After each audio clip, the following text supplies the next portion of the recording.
We are building underground vertical farms and capsule hotels beneath city streets. Our goal is to provide a safety net for those suffering from poverty and homelessness. Stick around for more information. What is the role of government? Not just the American government, I mean all government. Why did humanity organize itself into socioeconomic systems? I need you to think about this fundamentally because there has been a steady rise in the global cost of living. Homelessness in America has trended upward since 2016.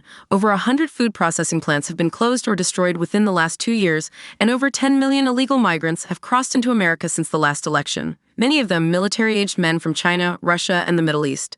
California and New York have deliberately sabotaged their own economies, leading to a diaspora of millions from the very places most ideal for foreign occupation.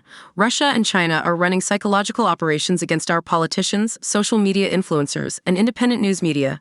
People like Destiny, Tim Pool, and those of the Daily Wire. Syngenta Group, a European Union and Chinese state-owned agrochemical company, have long-standing contracts with American farmers to spray brain and endocrine-disrupting chemicals into our food supply. Chemicals directly linked to issues of gender identity, homosexuality, and symptoms of ADHD. And finally, Biden is seemingly sparing no expense on starting World War III with Russia through Iran and Ukraine. This isn't conspiracy theory any longer. The world's elite have openly declared war on the U.S. by financing its destruction, and America's adversaries have been incentivized to participate. Now, in the past, many tyrants and governments wanted to do it, but nobody understood biology well enough, and nobody had enough computing power and data to hack millions of people. Neither the Gestapo nor the KGB could do it. But soon, at least some corporations and governments will be able to systematically hack all the people. We humans should get used to the idea that we are no longer mysterious souls. We are now hackable animals. Humans are now hackable animals. You know, the whole idea that humans have, they have this soul or spirit and they have free will and nobody knows what's happening inside me. So whatever I choose, whether in the election or whether in the supermarket, this is my free will, that's over. It's often said that you should never allow a good crisis to go to waste because a crisis is an opportunity to also do good reforms that in normal times people will never agree to, but in a crisis, you see, we have no chance. The narrative of the World Economic Forum is that the global economy must be transformed from a capitalist shareholder model to a socialist stakeholder model.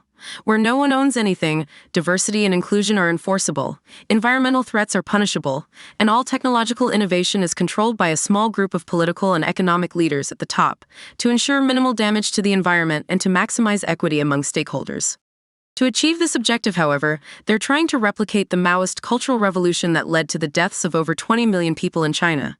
They're impoverishing countries within the United Nations on purpose, before they collapse the U.S. petrodollar to bring about civil unrest and mass genocide.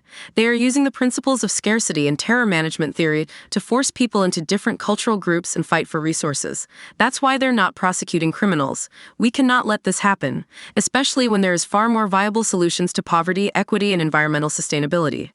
Most nations stockpile guns, nuclear, and biological weapons. Though we have done similarly with our nukes and firearms, our most powerful weapon was never a tool of war. It has been and will always be our shared cultural values of individual freedom, liberty, and justice for all. Freedom, liberty, and the pursuit of happiness transcend both time and national borders. Everyone on the face of the planet yearns for the rights we have as citizens, and everyone wishes they could organize at a moment's notice when those rights are being taken away.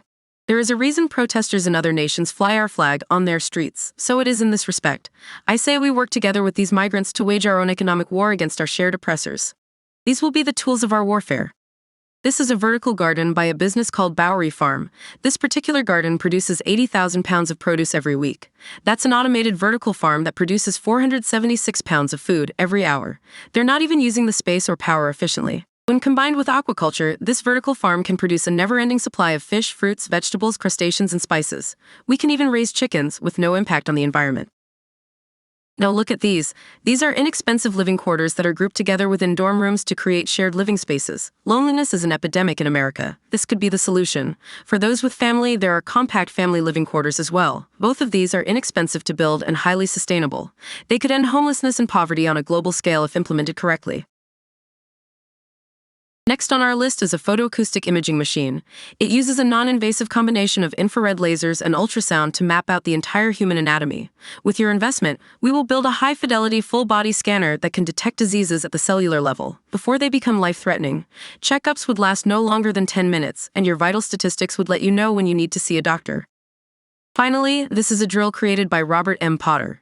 It utilizes superheated steam to fracture rock in a matter of seconds. This particular application is for geothermal drilling, but we have improved upon the design. When built correctly, the drills never need to be replaced, and when mounted in series, they can excavate several miles of rock in a matter of weeks. In the coming months, we're planning to release a mount for pickup and utility vehicles. If you own land, you will be able to carve out your own bunker with minimal risk of cave-in. There are several additional tools we're omitting for patenting purposes, but this should get the ball rolling. Our plan is simple and it comes in two parts. The first part of our plan is to use these tools to build vertical farms, capsule hotels, and clinics beneath the streets of suburban cities and towns.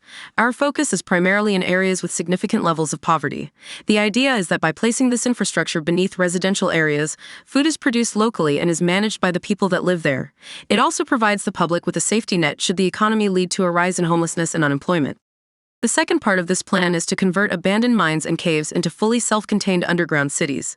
These subterranean communities would initially have the purpose of providing free studio apartments for those that are homeless or in poverty.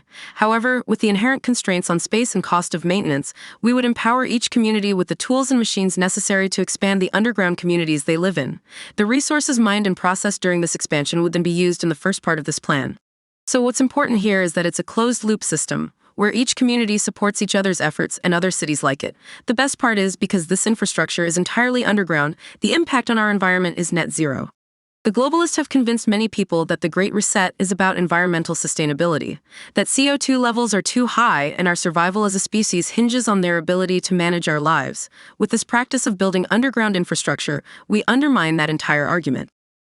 12 strategic locations of interest have been selected for the construction of underground cities. These are, in no particular order: Alabama, Pennsylvania, West Virginia, and Arkansas, Arizona, Maine, Nevada, New Mexico, and South Dakota, and finally, Texas, Alaska, and Wyoming. Alabama, Pennsylvania, and West Virginia were chosen for their abundance of iron, aluminum, and salt, quintessential minerals in the creation of rebar and automated vertical farming systems. Arkansas was chosen for its minerals of limestone, gypsum, salt, and clay, major components in the manufacture of biopolymer cement and media for aquaponics.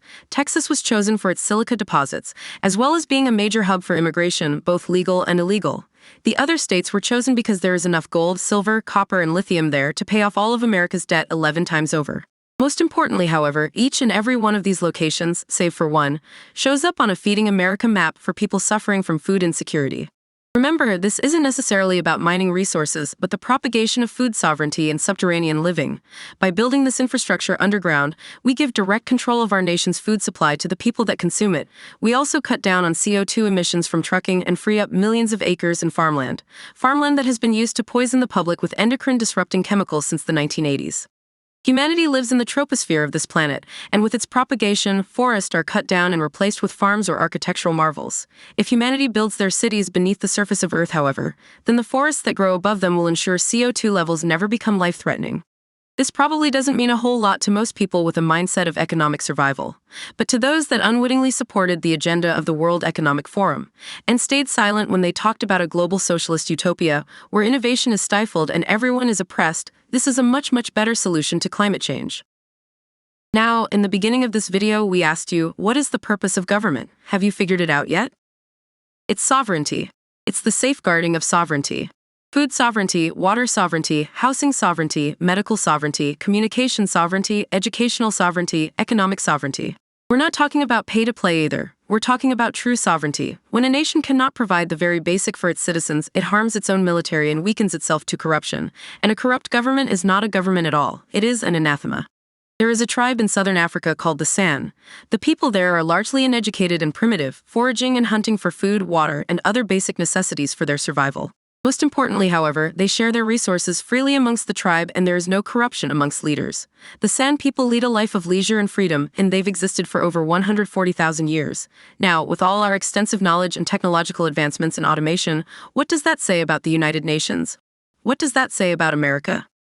The fact that you think and feel emotions independently dictates that you should be able to act and learn independently, whether it is in your best interests or not. What that also means is that the prime directive of every law passed by a government should be the enhancement of education and the promotion of individual freedom for all of its citizens. That is, so long as it does not impede the freedom, education, or health of others. The U.S. Bureau of Labor Statistics reports that there were over 16 million people working in the healthcare industry in 2020. Each of them went to work to support their families and maintain the lifestyle their education afforded them. With the release of the coronavirus, however, their ability to sustain their family and lifestyle was placed in jeopardy. The hospitals that had employed them forbid them from talking about ivermectin. Because of this lack of sovereignty, it led to the deaths of over 7 million people. Imagine what would have happened if all 14 million doctors and nurses retreated underground in protest.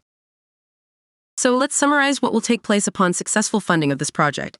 Number 1, we begin hiring social media experts. This may sound superfluous, but public transparency and participation are paramount for this project. The social media experts have the responsibility of broadcasting every aspect of this movement towards sovereignty, from contract development and negotiations to excavation and installation of infrastructure.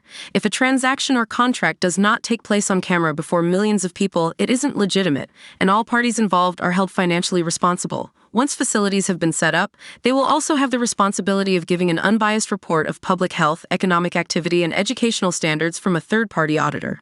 2. We begin hiring staff in the form of legal teams, engineers, and foremen. These legal teams will help develop contracts with various local governments and homeowners who live within a city or town. The engineers will ensure structural integrity and safety of all projects at each location. The foremen will ensure proper OSHA standards are met and that everyone's properly trained. Number 3. We purchase land in either Idaho, Wyoming, Utah, or Montana. This property will serve as a manufacturing facility for our steam excavation equipment, as well as the creation of our mobile smelting and fabrication tools. There is a lot of plastic and metal waste in America, and with the right tools, we can transform those inexpensive materials into parts for automated vertical farms. 4. We hire drivers with commercial driver licenses and send out convoys to cities and towns that have signed up to transform their communities into sovereign cities. There is more nuance to this, but you understand. Once operations get moving at a comfortable pace, we will set up operations in other countries. It is our hope to free as much people from hunger, homelessness, and economic oppression as possible.